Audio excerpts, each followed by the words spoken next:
మనకి కళలు వస్తుంటాయి కదా. కళలు, వాటి ప్రభావాలు ఈ 2026 సంవత్సరం అంతం వరకు కూడా మీకు వచ్చే కళలు ఎలా ఉంటాయి, వాటి యొక్క ప్రభావం వలన మీ జీవనంలో ఎలా పరిణామాలు, ఏ పరిణామాలు చోటు చేసుకుంటాయో చూద్దాం. ముందుగా ఓం వసుదేవసుతం దేవం కంసచాణూరమర్దనం దేవకీ పరమానందం కృష్ణం వందే జగద్గురుం. కృష్ణం వందే జగద్గురుం, అర్జునం వందే జగదేక వీరం. ఓం శ్రీ రాధాకృష్ణాభ్యాం నమ. మనకి ఏదైనా కొండ ఎక్కుతున్నట్టు కళలు వచ్చినాయి అనుకోండి, ఏమండి బాబాయ్ చచ్చిపోతామండి, కొండ ఎక్కుతున్నట్టు కళలు వస్తున్నాయండి అని చాలా మందికి సందేహాలు వస్తాయి. కొండ ఎక్కుతున్నట్టు వస్తే మీరు జీవితంలో పైకి వస్తున్నట్టు లెక్క.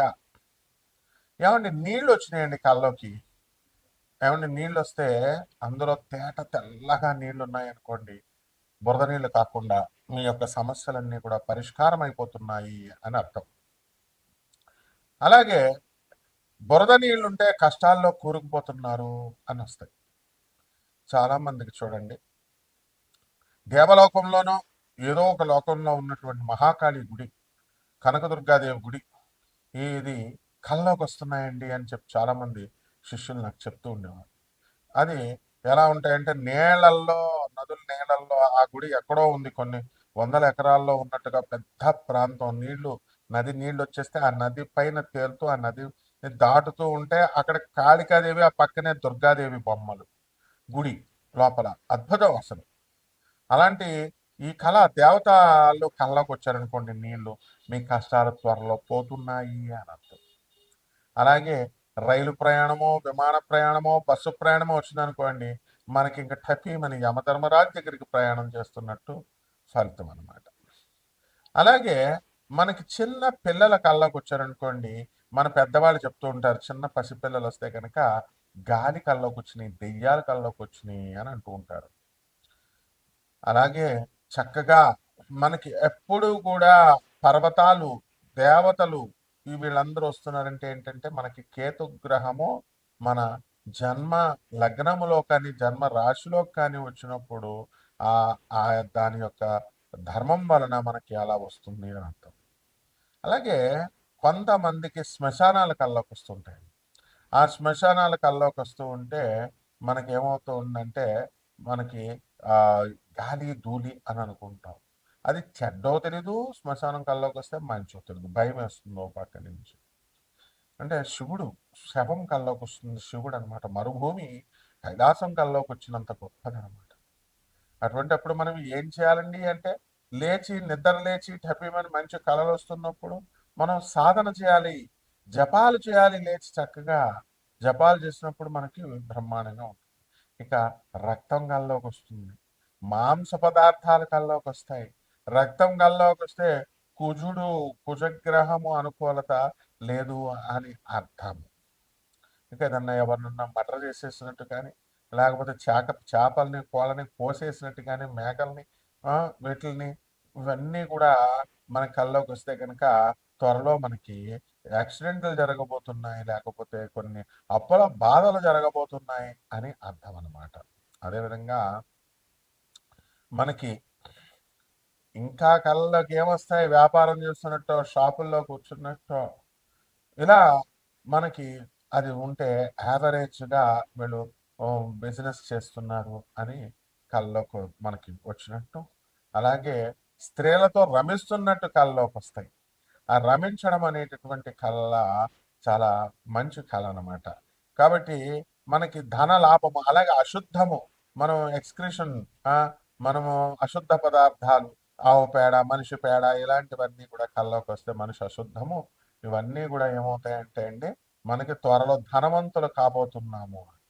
అలాగే చేపల కల్లోకి వచ్చినాయి అనుకోండి, చేపల కల్లోకి వస్తే ఆ చేపలు త్వరలో మనకి కష్టాలు ఈదుతున్నాము అని అర్థం.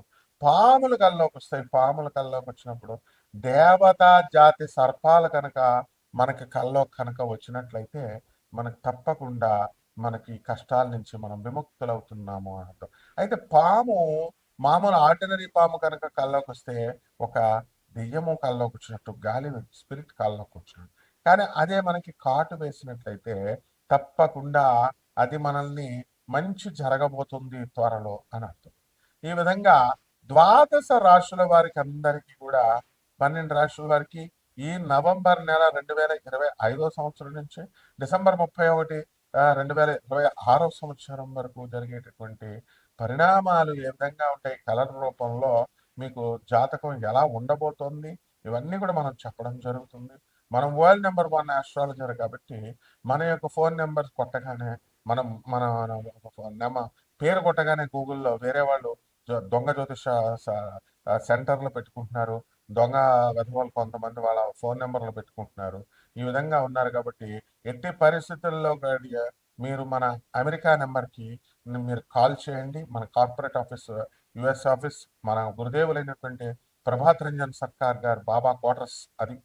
తర్వాత ఆల్ ఇండియాలో మొత్తం 300 బ్రాంచీలు, 600 సెంటర్లలో 200 దేశాల పైగా ఉన్నటువంటి ఆనంద్ మార్గ ఆశ్రమం బాబా క్వార్టర్స్ అది. దాని గురుదేవుల యొక్క అనుగ్రహము మనకి ఉంది. కాబట్టి మీ అందరికీ అది రావాలని చెప్పి నాసా రిపోర్ట్స్ను ఆధారంగా చేసుకొని, అలాగే మనము ఈ యొక్క టైమ్ లైన్ ఫ్యాక్చర్ అండ్ జీపీఎస్ సిస్టమ్తో ట్రాకింగ్ చేస్తూ మనము ఈ యొక్క జాతకాలు జీపీఎస్ సిస్టమ్తో జాతకాలు చెప్పడం జరిగింది. అండ్ డిఆర్డిఎల్లో ఉన్నటువంటి జీపీఎస్ సిస్టమ్ మీద వర్క్ చేస్తున్నటువంటి వాళ్ళందరూ కూడా వాళ్ళ ప్రమోషన్స్ కోసం నాతో సేమ్ ఆ యూనిట్లో ఉన్న వాళ్ళు ఎలా మీరు ట్రాక్ చేస్తారు, ఎలా ఏ విధంగా అంటే హైలీ లీగల్ అనమాట. దాని నుంచి నాసా రిపోర్ట్స్ నుంచి వాళ్ళు ఇచ్చేటటువంటి రిపోర్ట్స్ని బట్టి ఆధారంగా వెలాసిటీ ఆఫ్ ద ప్లానెట్స్ ఇలాంటివన్నీ కొన్ని టెక్నికల్ ఫ్యాక్టర్స్, యాంగులర్ మొమెంటం ఇలాంటివన్నీ, లీనియర్ మొమెంటం ఇలాంటివన్నీ కూడా మనం తీసుకొని మనం చెప్పడం జరుగుతుంది. మోడర్న్ సైన్స్ని, ఏన్షియంట్ ఆస్ట్రాలజీని, పూర్వీకులు ఇచ్చినటువంటి జ్యోతిష శాస్త్రాన్ని మిళితం చేసి చెప్పాల్సి వస్తుంది. అద్భుతమైనటువంటి జ్యోతిష విశ్లేషణని మేము నాన్ కమర్షియల్ ఆస్పెక్ట్తో ఈ జాతకాలు అనేటటువంటి చెప్పడం జరుగుతోంది. కాబట్టి మీరు డబ్బులు ఎంతండి ఇలాంటి కంగారు పడాల్సిన పని లేదు. అనాథ పిల్లలకి సేవ చేసుకోవాలా, సాధువులకి సేవ చేసుకోవాలా, రెమెడీస్ కోసం లక్షల రూపాయలు మీరు చేయాల్సినటువంటి అవసరం లేదు. మేమంతా కూడా మరి వివిధ ఆనంద్ మార్గ ఆశ్రమంలో ఉన్నటువంటి అనాథ పిల్లలకి, సాధువులకి 10,000 మంది సాధువులు ఉన్నారు, ఒకళ్ళిద్దరికి కాదు చేసేది. అంటే అలాంటి ఆశ్రమాలు మనకు చాలా ఉన్నాయి. కాబట్టి ఎంతసేపు కూడా మీరు కూడా ఇండైరెక్ట్గా చేయండి, డైరెక్ట్గా చేయండి. అనాథ పిల్లలకి, పేదవారికి, వికలాంగులకి, వీళ్ళందరికీ కూడా సాధువులకి, సత్పురుషులకి చేసుకున్నప్పుడు మాత్రమే అవుతుంది. మీరందరూ కూడా గోల్డ్ ఎక్కువగా దొరుకుతుందని చెప్పి, ఎక్కువ రేట్లు దొరుకుతుంది అని చెప్పి వాళ్ళకి ఇచ్చుకోవడం, గర్ల్ ఫ్రెండ్స్కి ఇచ్చుకోవడం డబ్బులు, ఆ తర్వాత ఈ యొక్క స్టాక్ ఎక్స్చేంజ్లో మనం పెట్టుకొని లాస్ అయ్యాము. వీటన్నిటికంటే బెస్ట్ ఏంటంటే ఈ యొక్క హోమాలకు లక్షల రూపాయలు ఏమి ఖర్చు అక్కర్లేకుండా సింపుల్గా, ఆనెస్ట్గా ఈ యొక్క మీరు అనాథ పిల్లలకి సేవ చేసుకోవడం, సాధువులకు సేవ చేసుకోవడం ద్వారా మనము ఈ కర్మల నుంచి తప్పించుకుంటే 12 రాశుల మీద ఈ కళల ప్రభావం ఏ విధంగా ఉంటుంది, దాని యొక్క ఫలితాలు ఎలా ఉంటాయో మనం తెలుసుకుందాం. మకర రాశి, ఈ మకర రాశి వారికి అందరికీ కూడా మనకి మకరం కల్లోకి రావడం, తాబేలు కల్లోకి రావడం, చేపల కల్లోకి రావడం జరుగుతాయి. అలాగే కళ్ళు మూసుకుంటే భార్య కల్లోకి వస్తుంది, అత్తగారి కల్లోకి వస్తుంది.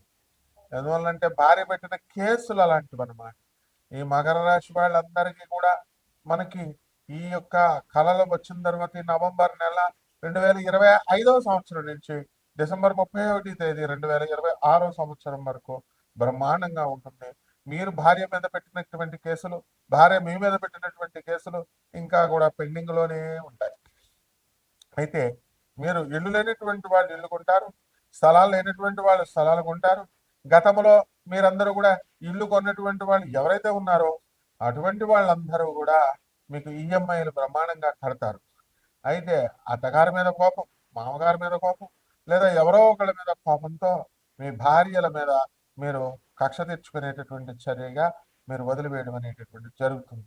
అదేవిధంగా ఈ విద్యార్థులు మనకి మకర రాశి వాళ్ళు ఎవరైతే ఉన్నారో అటువంటి వాళ్ళందరూ కూడా చదువుల్లో నవంబర్ నెల నుంచి బ్రహ్మాండంగా చదవడం అనేటటువంటి జరుగుతుంది. ఉద్యోగాల కోసం ప్రయత్నించేటటువంటి వాళ్ళు సక్సెస్ అవ్వడానికి అవకాశాలు ఉన్నాయి. ఇంకా ఎక్కువగా చదవాల్సినటువంటి అవసరాలు ఉన్నాయి. అలాగే మీ పైన శత్రువులు ఎవరైతే ఉన్నారో అటువంటి వాళ్ళపైన మీరు ఆధిపత్యం చలాయించడానికి అవకాశం ఉంటుంది. అలాగే మీ అమ్మమ్మ గారి తరపు బంధువుల నుంచి మీకు ఆస్తులు కొన్ని కలిసి రావడానికి అవకాశాలు ఉంటాయి.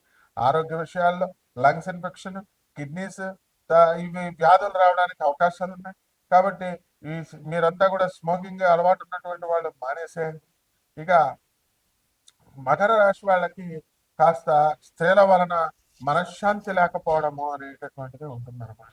అంటే వాళ్ళకి ఈ యొక్క భార్య పెట్టినటువంటి కేసులు, అలాగే గతంలో మనం స్త్రీలకి మనం అప్పులు ఇచ్చినటువంటి వాళ్ళ దగ్గర నుంచి మీరు అప్పులు అడిగేటప్పుడు చాలా జాగ్రత్తగా అడగాలి.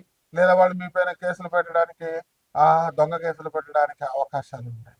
ఆ విధంగా ఈ యొక్క మకర రాశి వాళ్ళంతా కూడా దీర్ఘకాలిక ప్లాన్స్ వేసుకుంటారు, పొరుగుర్లు వెళతారు, తీర్థయాత్రలు చేస్తారు.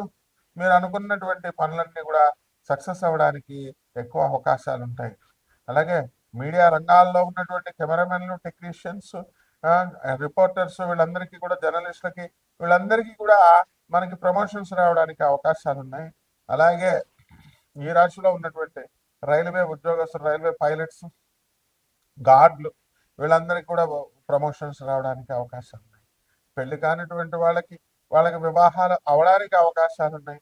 చక్కగా కాలం సమీపిస్తోంది కాబట్టి పరిహారాలు మనం ఏం చేసుకోవాలో మనం చూద్దాం. ఈ రాశి వారు మనకు వచ్చినటువంటి కళల్ని క్రోడీకరించిన తర్వాత రావి చెట్టు చుట్టూ తిరుగుతూ పగలు 6 గంటల సూర్యోదయం అయిన తర్వాత నుంచి మళ్ళీ సూర్యాస్తమం 5:30 లోపల మాత్రమే ఓం శనేశ్వరాయ నమః అంటూ రావి చెట్టు చుట్టూ ప్రదక్షిణ చేయాలి. మొట్టమొదటిది. ప్రతిరోజు కనుక చేసినట్లయితే రోజుకు 11 సార్లు, శనివారం నాడైతే 108 సార్లు చేయాలి. ఇకపోతే రెండవది వచ్చేసరికి మారేడాకులతో శివలింగం పైన మీరు వేసుకుంటూ ఓం నమ శివాయ అంటూ మీరు శివుడికి అభిషేకం చేసుకోవాలి. దేవాలయాలకు వెళ్లాల్సినటువంటి అవసరం లేదు. కుదిరిన వాళ్ళు వెళ్ళండి, లేని వాళ్ళు ఇంటి దగ్గర చేసుకోండి ఓం నమ శివాయ అంటూ. అలాగే ఈ యొక్క దిగంబర శ్రీపాద వల్లభ దిగంబర అంటూ గురు చరిత్ర పారాయణ చేసుకోవాలా.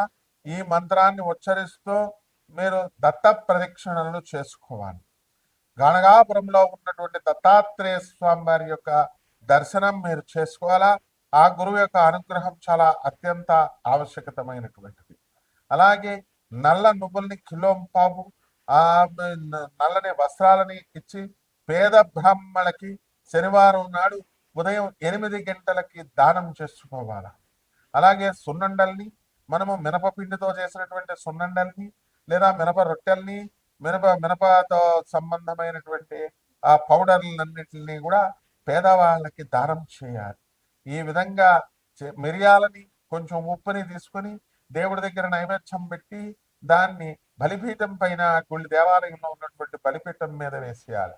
ఈ రకమైనటువంటి ఇవన్నీ కూడా పరిహారాలు చేసుకున్నట్లయితే ఈ రాశి వారందరూ కూడా బ్రహ్మాండంగా ఉంటారు. శుభమస్తు.